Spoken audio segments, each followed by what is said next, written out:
अभी आप सुन रहे हैं मेघा स्टार के आवाज में लव रिकॉर्डिंग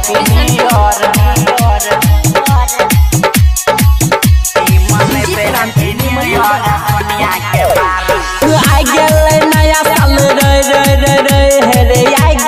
नया साल सुनवा क्लियर पूजवा के बारी रे भाई सुनना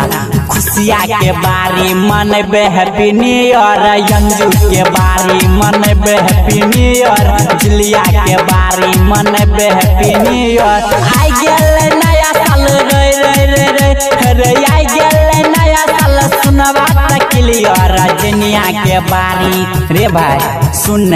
रनिया के बारी मनबे हैप्पी न्यू ईयर वर्षा के बारी मनबे हैप्पी न्यू ईयर सोनिया के बारी मनबे हैप्पी न्यू ईयर मनबे हैप्पी न्यू ईयर रोशनी के बारी मनबे हैप्पी न्यू ईयर लक्ष्मी के बारी मनबे happy new year happy new year love recording studio Bishanpur में बड़ी रे डीजे मंगैबै गाना भोजपुरी खूबे मैथिली बजैबै रे गामे बड़ी रे डीजे मंगैबै गाना भोजपुरी खूबे मैथिली बजैबै आई गेल नया साल रे रे रे रे रे आई गेल नया साल सुनवा क्लियर बबली के बारी रे भाई सुन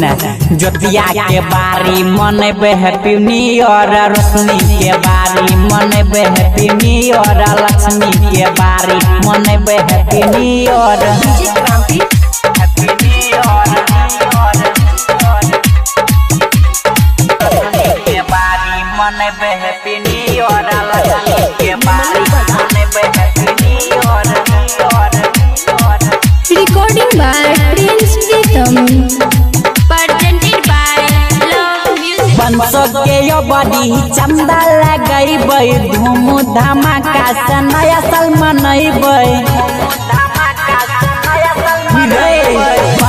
के यो बड़ी चंदा लगैबै धूम धमाका से नया साल मनैबै राइटर प्रिंस रे रे रे रे याद पंकज विपिन बात कहो क्लियर खुशबू के बारी रे भाई सुन